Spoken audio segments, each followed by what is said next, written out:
राहुल गांधी को देश में कभी लोकतंत्र खतरे में नजर आता है। राहुल गांधी को कभी देश में अभिव्यक्ति की आजादी के नाम पर इमरजेंसी नजर आती है। वहीं राहुल गांधी को अब तानाशाह भी नजर आने लगे हैं। राहुल गांधी ने इशारों इशारों में प्रधानमंत्री को तानाशाह कह दिया। राहुल गांधी ने ट्वीट करके 7 तानाशाहों के नाम लिखे और ट्वीट में एम नाम से शुरू होने वाले तानाशाहों का जिक्र किया कि ज्यादातर तानाशाहों के नाम एम से ही क्यों शुरू होते हैं। अब राहुल गांधी का इशारा कोई भी समझ सकता है कि राहुल गांधी किसकी तरफ इशारा कर रहे थे।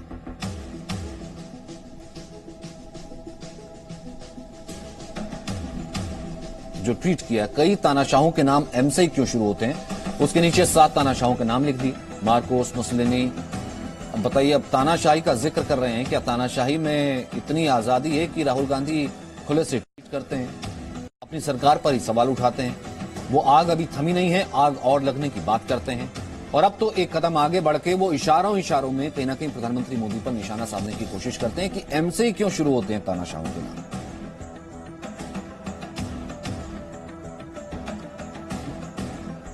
अब आपको सुनाते कैसे राहुल गांधी ने किसानों के मार्च के बाद 24 दिसंबर को कहा था कि भारत में लोकतंत्र बचा ही नहीं, लोकतंत्र खतरे में। जैसे सुनिए।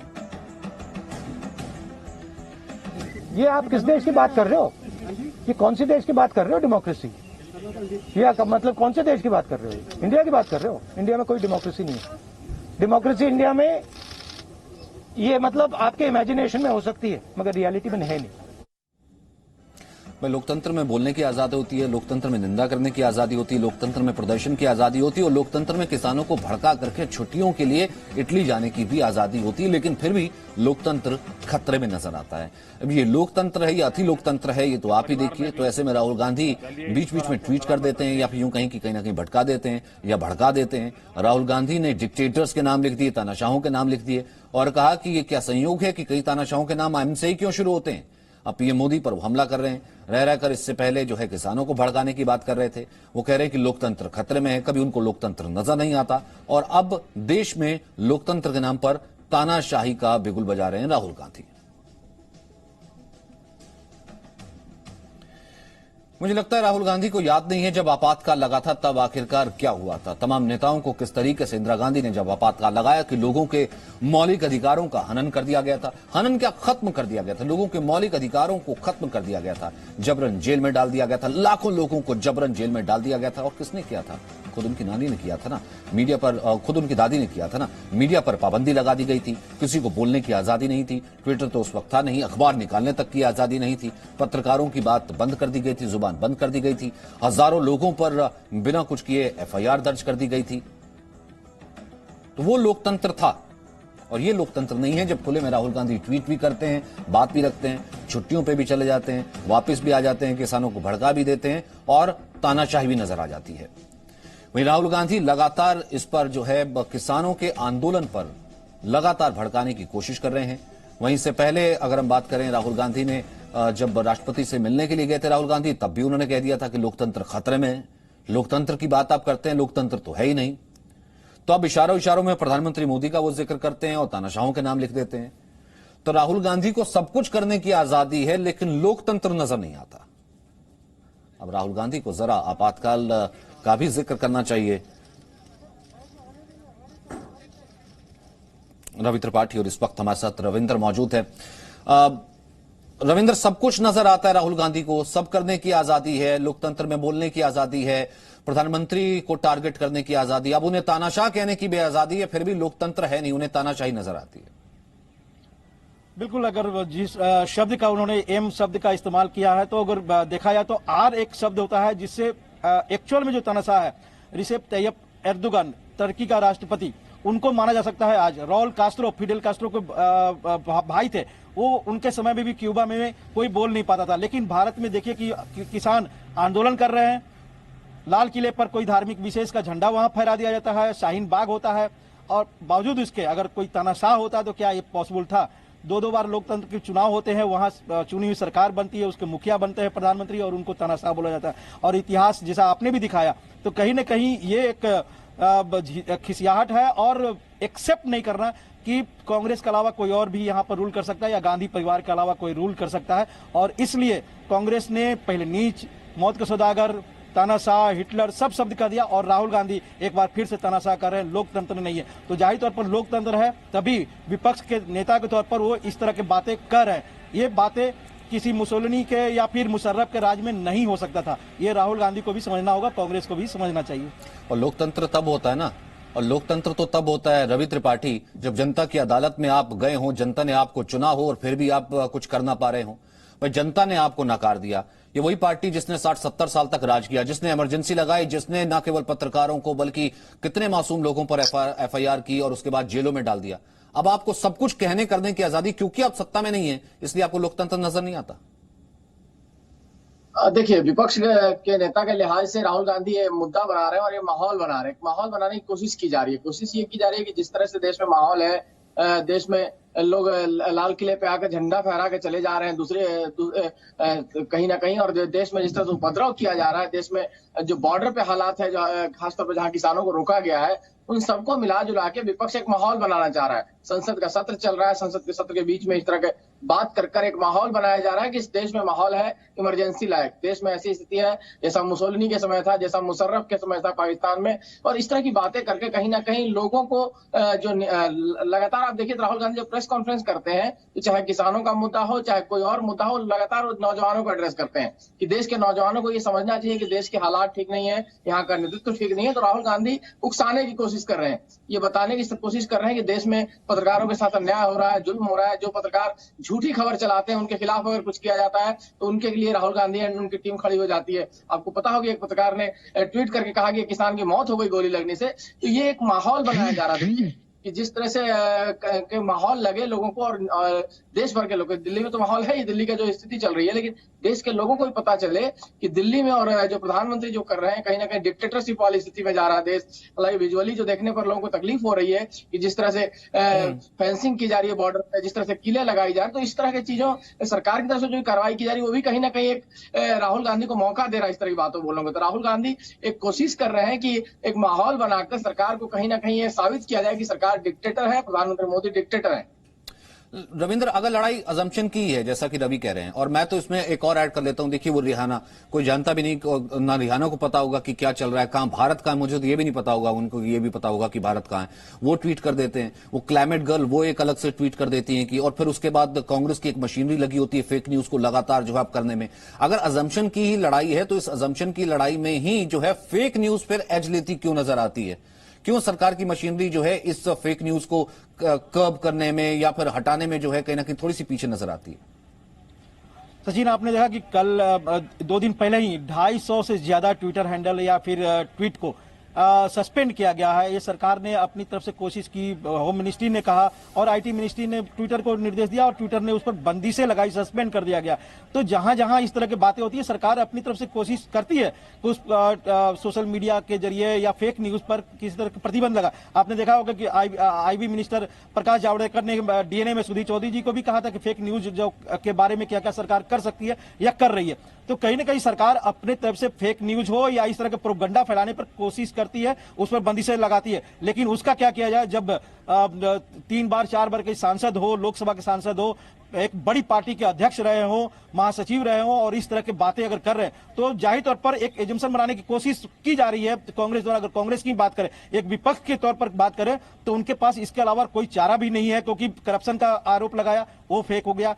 लोकतंत्र में उनका सिकुड़ता जा रहा है। आप ज्योग्राफिकल भी देखें, न्यूमेरिकल भी देखें तो कांग्रेस का आधार सिकुड़ता जा रहा है। तो जाहिर तौर पर इस तरह के बीजेपी की भाषा में कहें, बीजेपी के नेताओं ने जो कहा, इस तरह का अनर्गल आरोप लगाकर अपने आधार को, अपने जनाधार को बढ़ाने की कोशिश कर रहे हैं कि मोदी सरकार ने तीनों बिल को वापस नहीं लिया, डिक्टेटर है, तानाशाह है और किसान आंदोलन कर रहे हैं। तो एक परसेप्शन बढ़ाने की कोशिश कर रहे हैं। हालांकि देश के बड़े हिस्से में और जिस तरह से कांग्रेस सिकुड़ता जा रहा है और राहुल गांधी की इमेज उस तरह की नहीं बन पा रही है गंभीर नेता के तौर पर, तो ये शब्द भी उस पर कहीं ना कहीं चस्पा होगा, चिपकेगा और इससे फायदा होने की जगह पर नुकसान ही होगा।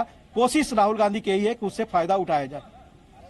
ठीक है, इस वक्त हमारे साथ आलोक जी भी जुड़ गए हैं। आलोक जी, आपने तो इमरजेंसी का दौर देखा है, आपने तो इमरजेंसी के दौर में जेल भी गए हो, तो आपसे ज्यादा कौन बेहतर जानता होगा वो लोकतंत्र था या आज का ये लोकतंत्र है जब आप खड़े होकर के कह देते हैं, किसानों को भी भड़का देते हैं, यहां पर खड़े होकर के कह देते हैं देश रहने लायक नहीं है, खड़े होकर के कह देते हैं यहां तानाशाही चल रही है, और जो भी इच्छा होती वो सब कह देते हैं, फिर छुट्टी मनाने भी चले जाते हैं, फिर वापस आकर के दोबारा उसी काम पर लग जाते हैं। संजय जी, आपने ठीक कहा। वैसे हमें जेल खुद को तो नहीं जाना पड़ा, लेकिन हमारे कई साथ जो बड़े बुजुर्ग हमारे रहे वो जेल गए, हमारे परिवार के भी कुछ सदस्य जेल गए इमरजेंसी में। और वो एक तानाशाही, भारत में यदि आजादी के बाद यदि कोई तानाशाही को याद करता, यूं तो आप अंग्रेजों के समय की तानाशाही या मुगलों की शाही को याद अलग नहीं हम कर सकते, लेकिन हमारा आपका देखा हुआ, अपने आपका न भी हो, मेरा तो कम से कम देखा हुआ है कि किस तरह से तानाशाही का दौर इमरजेंसी में रहा। लेकिन अभी पहले चलिए, जो पहले हुआ उससे भी नहीं। राहुल गांधी को नाम भी ठीक से पता नहीं है। याहिया खान और अयूब खान के समय में जो भारत पर जो हुआ, परवेज अहमद तो उस समय भी राष्ट्रपति नहीं था, लेकिन उस समय तो वहां तानाशाही जो पाकिस्तान में रही, उनके नाम वो जो नाम ले रहे हैं, एम करके की भी जो कह रहे हैं, उनको पहला नाम भी नहीं, उनको अज्ञान है। मैंने वो तानाशाही का नाम जो ठीक से नहीं जानते, जो पाकिस्तान के जो हमला करने वाले, जो चीन के हमलावर का नाम आप इसमें नहीं देख रहे हैं।